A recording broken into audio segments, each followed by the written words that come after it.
There is nothing wrong with your internet. Do not attempt to adjust your settings. We are controlling the podcast. We control the squealing and the screams.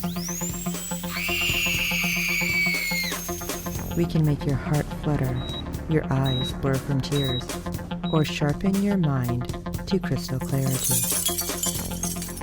For the next hour, sit back. We are in control of what you hear. We repeat, there is nothing wrong with your settings. You are about to experience the awe and mystery known as the female mind. You are now entering the Fangirl Zone.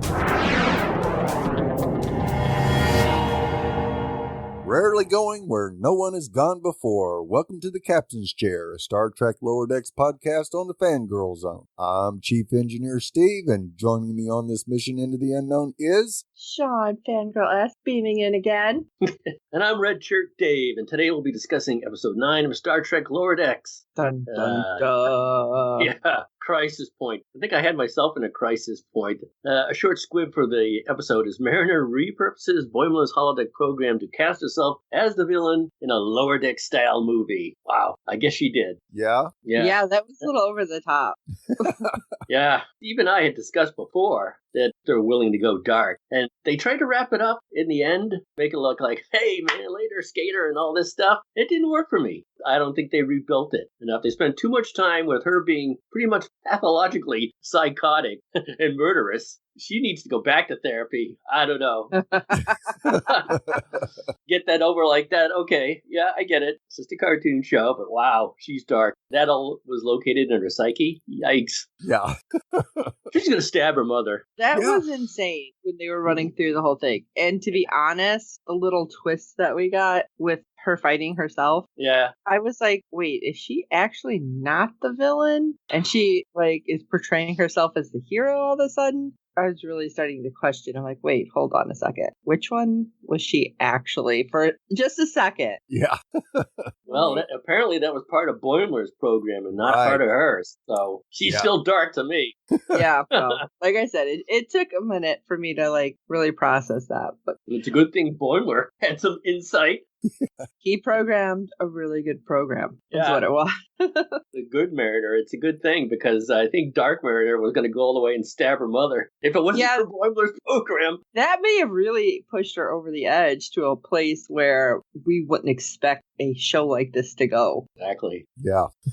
I mean, it was getting close. Yeah. So let's jump in. We have a little of a teaser with Mariner liberating the Seeley from the Antikins. I can't talk this morning. Two warring species we first met in The Next Generation's Lonely Among Us. So I still like how they keep throwing back to actually connect where, I'm sorry, but I feel like we didn't get as much connection in the actual shows. So maybe that's just me. Freeman has to walk back Mariner's violation of the Prime Directive, which of course leads to an argument because they're raising these, I can't say people. I was about to say people.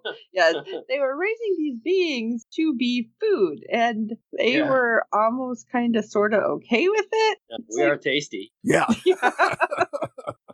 How would they know? Oh, yeah, that kind of worried me. I'm like, wait a second. What? Would they do? Read that in Food and Wine magazine or something?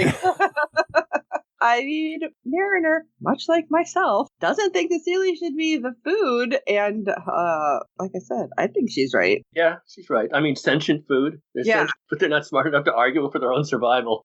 Keep talking about it, the more I'm thinking, maybe I should have a veggie dinner tonight. But no, I think that was probably a little bit of a callback to Discovery. Really? Yeah, with... I haven't watched Discovery yet, so... Saru's home planet. Oh. Now, they weren't being eaten, but they were being sacrificed. Yeah. Yeah. That messed up. Yeah. Yeah. Yeah, the more I think about it, really messed up. That should have prepared me for the rest of the episode, but it didn't.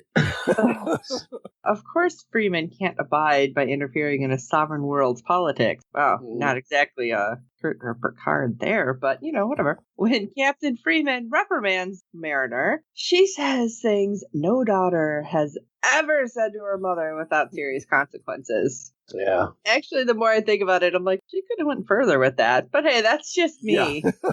She could have therapy in the brig. Yeah. Right?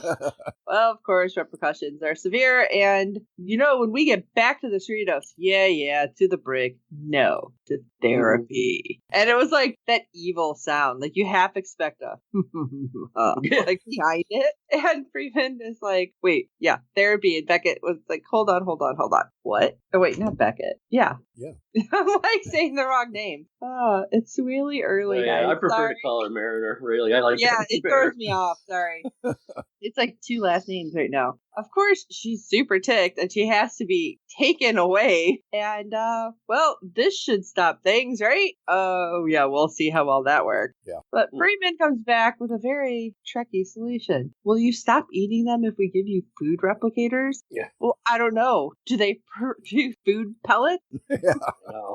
I love how they draw them with like the look on their face that I had. She's like, oh, yeah. I know. Oh, there's little things in this that just crack me up, like the reflection in the windows and that look that she had. Like, are you serious right now? Yeah. That's the second best replicator joke we got in a row. Last week was the last week about replicating ice. Yes. Yeah.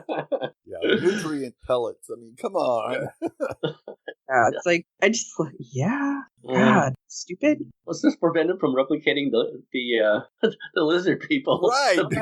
I know. Well, maybe that's what the food pellets are going to taste like. They just won't look like them. Right. I guess it'll look like little lizard gummies. Oh my God.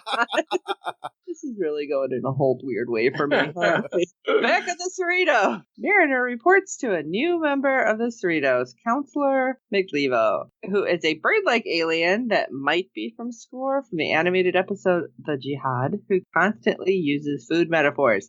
Okay, I'm a foodie. That was getting on my nerves. Yes. Don't be a pineapple. After the therapist challenges Mariner to find an outlet for her rage that you're harboring, she sulks off and joins her friends in the holodeck. Now, not before she totally ruined his little bonsai plant. Oh, yeah. Dumping the table over. Right. And again, the fact that they kept the continuity, which I will tell you, like most people know, doesn't happen in real movies very well. No. Because later when they're back in there, you have the little smashed up bonsai tree still. Just replicates another one. Smashed up? So But while they're waiting, Tendi and Rutherford were shooting skeet with Leonardo da Vinci, which I thought was really funny too, because I'm like, wait, is this a throwback? Yeah, Like I'm trying. Actually, it is. Yeah, it is. Now, I wish they would have gotten John Rhys Davies to voice it, though. That would have made it just really awesome. Yeah. Wouldn't have even thought of that. See, you guys are like really like Nerds. remembering way more of this than I am. I watch it. I'm like, oh, cool. And then it's like, wait, who was what? Boiler comes in and interrupts everyone so he can utilize the holodeck to train. Well, what is this training, you may ask? A new advanced diplomacy program. A de-stressingly accurate and privacy-invading replica of the Cerritos crew. Because he's got an interview. It's like, wow, talk about preparing. He's got a little bit of the Mariner arrogance in himself, too. That's okay, we're going to do it my way. Yeah. He doesn't have her confidence, but he still can't listen. No. Everyone's going to love this. I hear him, and all I can picture now is his character from The Boys. So now I put that character like... Oh, yeah. Yeah. Like, hey, Huey. Things are certainly popping in that last episode. Wow. Talk about that later, Dave. Yep. Okay. Spoiler alert. Okay, let's make a movie. So, as Boiler is punching in his program, Evil Mariner starts to creep out and decides her frustrations boil over and get the better of her. So, she stages a takeover of Boiler's program and rewrites it at Crisis Point, The Rise of Vindicta. I love how she did it so fast. He's like, wait, you just rewrote this? Yeah. Yeah, a little bit of eye roll there, but whatever. Nice and cheesy, though. The best part was the whooshing credit. I love that. Coming in from the background to the foreground. Yeah. If you don't duck, they knock you in the head. The musical score was awesome, too. Now, this is something that I notice a lot of people talking about, a lot of my friends who watch this, like this, and then the opening scene. They're like, this really is like a movie, how it's like whooshing in and like the sound effects with it. I just thought it was funny. It's like, wow, okay, they're going old school. Don't they have safeguards on the deck there? That prevents people from being hurt, like the bullets? Yeah. I think he's overridden everything in regards to Boimler. Guess so. You can get knocked in the head with one. Ow! So anyway, her intention was to have Tendi, Rutherford, and Boimler be her henchmen in all this. But Boimler, of course, chooses to stay with the Cerritos crew because he's such a suck-up.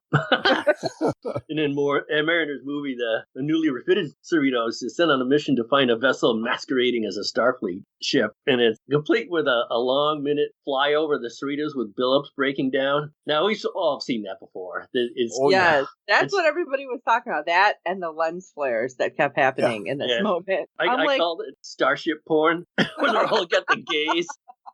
And crying and... Yeah, I know. I mean, it's funny. We've seen it before, and I'm like, I knew they were going to take it just a little long, so everyone starts drumming their fingers like, okay.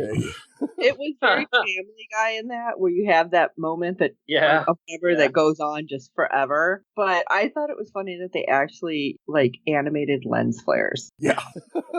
It's like, all right. I think at this point, whoever's doing this is like, yeah, do you guys get the point? The ones who are really doing the shows? Little too much. Yeah. What was there? Yeah, over the top. So, I think what'd she say? Warp me? Warp me? I don't think she would ever say that. But she did. Warp me. Well, she's trying to think of something. Yeah. Did anybody ever say warp me? No. Did we know? No, I don't think so either. This is purely Freeman in the lower decks. That's her keyword now is warp me. Warp me. Oh, boy. So they encounter a pirate named Vindicta, which is Mariner herself. She's got the face paint to match, too. And she creates a Shempo. I don't know, was that a call out to the Three Stooges? Shemp? Yeah. A dorky guy who Mariner eventually phasers on a whim to teach Boimler a lesson for not play acting with her. That's when I started getting suspicious, like, wow, that guy just evaporated. Oh, well. Yeah. Tendi and Rutherford play along, at least first, but Tendi gets fed up with Mariner stereotyping her as an Orion pirate. Yes, some Orions are pirates, but she isn't. She's too cute to do that. And also, like 5 years. Jeez. Yeah, 5 years. Whole civilization's worth right there. Yeah, and Tendi was getting a look. She said, "This isn't you." And she was getting a little upset with the psychotic behavior. And I guess we discussed before, it was getting crazy. Oh, it was. Using the Borg drone head to blow up shacks. Yeah, I did like her multi-shooting phaser. That's cool. I don't think I've ever seen that before either. No. But man, she was like deep frying everybody. Yeah. Didn't matter. I'm sorry that she shot the first officer and he's like, oh, she got me. Yeah. It's like over the top. And then she shoot him again for him to disappear. Just before Boimler gets his answer to what kind of cookies Freeman likes. Oh, yeah. Or what he's allergic to. Yeah. Speaking of suck-ups of a different type, Rutherford realizes he can say whatever. He can say whatever he wants to Billups without consequence. He runs to engineering and immediately tells Billups exactly what he thinks of him. That he's awesome. Best boss ever. I was not expecting that. Yeah. Yeah, usually Billups is like, he's the most dickish. Yeah. We were just discussing that. We're like, well, this guy's a dick. And here, not anymore. Yeah, apparently at least not in this movie.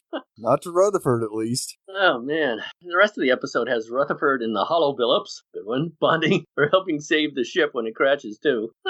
Meanwhile, Boimler keeps quizzing the holodeck creations for hints. Oh, he's so bad. And how to brown-nose Freeman, for example, like Ransom assures him that making cookies will help as he's dying. Mariner takes out all of her frustrations on the Cerritos in general, and Freeman in particular, by boarding the ship and phasing everyone in her path, including landing that, what was it, like a pod? Yeah. That landed inside the ship and squashed those two people. Yeah. Maybe the guy in the right, wasn't that the guy that was like entertaining the crew in one of the first episodes and he got like squished? Yes. The one that was going on too long. When she had to be the officer. They're like, oh, his one-man show. Yeah, I know. That's what it was. Yeah, maybe he deserved a little squishing. Mariner's gone completely overboard and well beyond her previous awful behavior, so much so that it drives Tendi off the holodeck. Arch, I'd forgotten all about that. Arch. Yeah. Just say it, walk out, that's cool. Try that in real life, too. Maybe we should all try that at one time, and maybe 2020 is really just a holodeck. Yeah. Just saying. End program. Nope. Yeah. There. Arch. Arch, please, Arch. And of course, there's a climatic fight between Mariner and the Hollow Freeman. I seemed like she was saying Freeman, so almost as well. It is two syllables, like she's a free man. Free man. Yeah, I know. Yeah. So weird. It sounded very like old. Free man. No, it sounded. What's the name of the guys with the big ears that all they think about is Yeah, the Ferengi. Oh. Yes. Yeah, yeah, yeah. Yes, free man. Human, like you, human. Anyway, Mariner has a fight with a hollow free man, which Mariner wins because it's her program, but before she can deliver the killing blow by cathartically stabbing her own mother, yikes, the holodeck version of Mariner shows up and beams, spoiler alert, beams Hollow Freeman to safety. In the end, the Cerritos crash lands on the planet, though Rutherford and the Hollow Billups are still able to get everyone off. Such a hero. At least that part was lighthearted, because it was getting pretty dark there. Right. Yeah. I loved how Rutherford goes, "Oh, it's a movie. You can do all sorts of kind of beaming." Yeah. Yeah, I know. And Hollow Billups is okay with it. Cool. Yeah. Oh, we should run off together.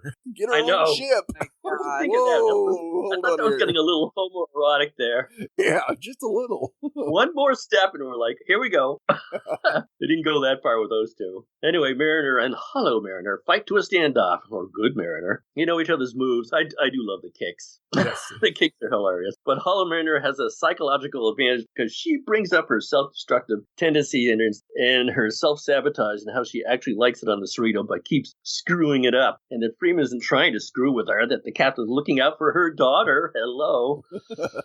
When all this was happening, I'm like, is this the therapy? Did the doc somehow get in there? Yeah. Well, I can only assume that's what Boimler thinks of her, but at one point, Mariner did say, "Hey, those are my private files." Yeah, I mean, he did say he basically hacked into everybody's logs. Yeah. Right. So I can't say what she put something. Yeah, there was something good about her that was in there that she understands what his mother's doing. So I guess I can let him skate a little bit on this with the darkness. Right. Yeah. Okay. In the end, Hollow Mariner wins the fight by blowing up the Cerritos, which caused the program to end, and Mariner realized she's been acting like a crazy person. I thought that was funny, though. Yeah. Just stalling you until the self-destruct. And it's like, wait, what? Yeah. Crap! I should know this. She, Tandy, and Rutherford go to the bar to relax. Thank God, I was only going to go to the bar and relax, too. Mariner apologizes to Tandy, and also nice to Freeman, which confuses and annoys Freeman, thinking it's another of Mariner's tricks. Sends her into therapy. Yeah. That was hilarious. I know, she's into something. What's going on? What's she up to? Plotting it. So Boimler returns to the holodeck and resumes the program, hoping to get the last bit of info he needs for his interview. Program resumes, and in the middle of an eulogy being given by Freeman about her daughter Mariner, and she reveals that Mariner was her daughter and that she was privileged to be her mother. And of course, this just shocks the hell out of Boimler. Yeah. Oh my gosh. So obviously he did not read everything. No. Yeah. His program did not get that deep into the deep, dark secrets. Now, Freeman continues that they kept their relationship secret and that anyone who would have found out likely would have faced a court-martial and expulsion from Starfleet. That's going a little deep and dark herself. I'm sure you don't have the power to do that. Right. So Boimler, of course, is taken aback by this so much and ends the program as Mariner, Tendi, and Rutherford stop by to invite him to join them at the warp core. More porn. Yeah. Mariner sees that he's very flustered, but he says everything is all right. Mariner then wishes him luck with his interview, and three of them walk off. Now, in Freeman's ready room, Boimler begins his interview. Good grief, Boimler. Yeah, she asked... Oh my gosh, this was so painful. This was like that moment in Swingers when he kept calling and kept calling. Yeah. It was just painful to watch. Yeah. Maybe he should have done a practice one. Yes. And just before that, well, I don't know why he didn't think of that. Because she asks where he sees himself negotiating peace in 5 years, and of course he struggles to give an answer. Your daughter. Yeah. Freeman tells him to relax, and the first thing that comes to his mind is to blurt out Mariner's name. See, I feel like that could have been really easy to cover up had he not been like falling over his own thoughts right there. Yes. Feel like, absolutely. Because she's probably going to screw something up in 5 years. Yeah. Like, there was a way for him to get out, but yeah. Of course, he makes it worse by first mentioning how hot she is and then how nasty she is. Oh, man. Hot and nasty. And Wow, way more. Yeah, he runs out of the ready room shrieking in fear. Freeman looks at her pad, notes that Boimler obviously didn't prepare for the interview. Should have. Yeah, he was trying. And on the holodeck, Mariner's movie reaches the closing scene with Vendica rising out of the casing of a photon torpedo, vowing revenge. However, she's immediately shot by Leonardo da Vinci, who winks to the audience. That's on Da Vinci's watch. Yeah, I know. Awesome. That was good. And the closing credits start with the signatures of Mariner, Boimler, Tendi, and Rutherford being written on screen. Talk about old school. Yeah. I just saw that movie recently when they did that. Oh, really? Yep, coincidentally. Of course, I stick around to watch it because I want to see everyone's signature. I'm like, that's cool. Yeah. Of course, it's not really, but to me it is. I'm like, wow, so that's how he writes. It was really cool at the time. Yeah, at the time. Right. Because we weren't all going to cons and getting their autographs and everything else. So it's like, wow, look at that's so awesome. Yeah. No, I thought it was cool last week, too. All right, people. I got some Easter eggs for you, so boomer talk. And. Oh, yeah, top 5 jokes. And, I'll say it again, a special guest. Yes, a special guest. Uh-oh. Hey. That's right. You better say uh-oh. All right, we were just talking about Leonardo da Vinci. So we get holographic Leonardo da Vinci, which was used by Voyager's Captain Janeway to advise her, along with providing a haven of time for during stress and all that, stressful times. I'd almost completely forgot about that. When I first watched the episode, I'm like, what are we doing with da Vinci? Although I thought it was pretty funny. Right. But I forgot about Janeway. So I'm like, oh, yeah. Another Easter egg. Hey, we got the second appearance of the Douglas Station. It was also in the episode Second Contact this season. And we got a Easter egg drop for Toby the Tard. It's the lead character and ostensibly the writer of the series of educational hall programs for children. In 2378, Toby the Tard program was the most successful children's title of publishers Brought and Forrester, which was on Voyager Author. Okay, stuffed animal versions, anyone? We had stuffed animal versions of the character were also produced. In 2376, Tom Paris told 7 of 9 that Fiona Torres would often take her Toby the Tard plush toy with her as if she was leaving the starship USS Voyager for longer than a day. And that was in the episode Tunskate? No, I didn't pronounce that. Got that, Steve? Yeah. Sunkatsi? Yeah. Yeah, okay. So. Yeah, I'll try it 10 more times and you can edit that out. Flyby. We also had a flyby of the bridge crew done with the Cerritos, and similar to the flyby that James T. Kirk and Montgomery do with the USS Enterprise. In Star Trek, the motion picture, oh man, did that get lampooned. Yes. I even think that made it on Saturday Night Live, and everyone's like, oh my God, you end this already. The lens flare. We got lens flares. Take that, JJ. The ship breaking frame and all sorts of beaming stuff from Star Trek and Star Trek Into Darkness. Yep, take that, JJ. And as we just spoke of, the signatures of the participants of the program appearing at the end, similar to the signatures of the cast of Star Trek VI, The Undiscovered Country. Haha, take that, Hamlet, appearing at the end of that film. Yeah, we got a lot of Hamlet in The Undiscovered Country. That's when, what's his name? Christopher... trying to think of the actor's name. He was in Sound of Music. Christopher Plummer. Yes. With his eye patch. General Chang. A general nuisance. Yeah. Oh man, that was over the top. Speaking of over the top, I'll have to look back and who directed that episode. But holy smokes! So, and we get onto the photon tube in the middle of the forest. It's similar to Spock's burial tube that soft landed on Genesis at the end of Star Trek II: The Wrath of Khan. Speaking of buzz, after that movie, everyone goes, "They killed Spock." Oh, spoiler alert! Sorry. Yeah. It's been a while. Do you remember the first time you saw that? And they killed? Did they just kill Spock? Yes. Oh my God. Yeah. And it took forever to find out that I know. he survived. It was very stressful at the time. Yeah. It was very stressful. The crash landing of the Cerritos resembles that of the Enterprise D in Star Trek Generations and the Enterprise in Star Trek Beyond. Poor Saucer. Yeah. Saucer said, there goes the Saucer again. Nothing can take a beating. And Mariner was quoting The Tempest as Vindicta is similar to General Chang, as Steve mentioned, frequently quoting Shakespeare in Star Trek. 6, Undiscovered Country, and Can Noonien Singh quoting Moby Dick in Star Trek II, The Wrath of Khan. Yes, from Hellheart, I stab at thee. Yes. The warp effect title sequence of the simulation resembles that of Star Trek The Next Generation, the 5th season. And let's see, Mariner compares Boimler's role to her movie to Zahn, noting that his role likely wouldn't make the final cut. The character of Zahn was supposed to have a significant role in the canceled project Star Trek Phase 2, but did not survive. It transformed to Star Trek The Motion Picture. Zahn was eventually referenced in Star Trek II, The Wrath of Khan. Good Zahn talk. Yeah. You know, all that Shakespearean talk and The Tempest got me excited. Well, so a little boomer talk. The Tempest was supposed to be like the template for a forbidden planet. Right. And I have a special guest with me. What do you have to say for yourself, special guest? Welcome to Altair 4, gentlemen. I am to transport you to the residence. Yes, of course I have a Robbie the Robot here on my desk. Okay, you can hashtag me facepalm. In The Tempest, I forget the name of the lead character. He had a spirit, or an evil spirit, that acted out his will, and that was pretty much what went on in the Walter Pigeon. He was the supposedly evil character in Forbidden Planet, and he had his own evil spirit that acted out on his whims too. So check it out if you could ever see Forbidden Planet. It's For your awesome. convenience, I am monitored to respond to the name Robbie.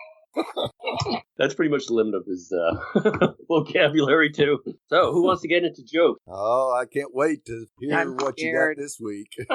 Well, number 5 joke is the ship porn. It's the extended love look at the ship. It was a little over the top, but it was funny. I mean, it's still funny. And number 4 was the awesome movie titles that would bang into your head if you didn't duck. Number 3 was the shooting Da Vinci, I call it, that shot the Vindicta at the end. Not on my watch. Yeah. God. Number 2 was, let me see. Number 3. I'm sorry, I misspoke. Number 3 was shooting with Da Vinci to start it out. Number 2 was Da Vinci shooting Dark Mariner or Vindicta. There, I got it right. Okay, and the number 1 joke I am calling shuttle penetration. This is the end of the starship porn, or right at the end where they climax the scene with all the music and it shows the shuttle going into the Yeah. the best. I'm not gonna say rear end. Oh well, never mind. Oh my god. Back part. Yeah. Into the shuttle bay. Yeah, into the shuttle bay. That's what I would say. Boy, Steve, you're gonna have a lot of editing to do this week. Oh yeah. Oh wow. I say it stays in, but Yeah. wait, Yeah. whoa. Crazy. You know, that was done on what was the movie? It was with it was Alfred Hitchcock, where I think it was Cary Grant at the end. He picks up the co-star, and they're on a train together, and he throws her into the bunk, and then he's just about to climb in with her, but the last scene is a train going into a tunnel. Right. Old school ways of implying things. Gotcha. Yeah. All right. A whole lot of that here. No dinner for me. We, as usual, we have some feedback from our friend Fred from the Netherlands. So let's see what Fred has to say. Hello, Steve and Dave. This is Fred from the Netherlands with some feedback for Star Trek Lower Decks Season 1, Episode 9. I don't need therapy. Okay, that was all for now. Greetings, all the best, Fred from the Netherlands. He's going to need therapy after hearing my take on the episode. You went there? What? Oh, well, Fred, that was short and sweet, but yeah, definitely therapy has many forms. Maybe that was just a hollow Fred. Yeah. Yeah, part of the program.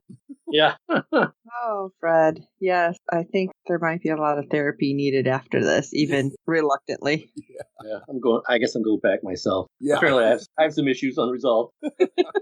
As always, Fred, we appreciate your feedback and looking forward to hearing your thoughts on the season finale. next week. Oh, I can't believe it's the season finale, though. I know. Wow, that sucks. Yes. But if you have thoughts on how much that sucks as well, or how great everything is, let us know. You can go to www.fangirlzone.com, click the contact link, and it'll tell you all the various ways you can contact us through emails and social media, to tweet along. Well, even though this isn't exactly live and set time, but to tweet at Steve and Dave, you can go to @SallyOrSteve or @TheReal_ID_Dave, because they will be watching this probably way more timely than me. But if you want to tweet at me, you can always do that at Jetta528. Well, please review and rate us on iTunes and every other platform you might be listening to us on, as good ratings and reviews help other fans of the show find us, as there are a lot of Lower Deck podcasts out there. Tell your friends, and we do hope you're enjoying our podcast, and don't forget to check out the other great Fangirl Zone podcast. The 10th episode is October 8th and is titled Star Trek Beyond Penetration. Oh my God. Not really. We don't know what it is. No, Oh that's God. I thought that was for real for a second. So remember. See me out of here. this is Chief Engineer Steve. If this was actually happening, they'd send the Enterprise. But, artistic license. I have a song for this. I think it starts with Hello Darkness, my old friend. See you in therapy.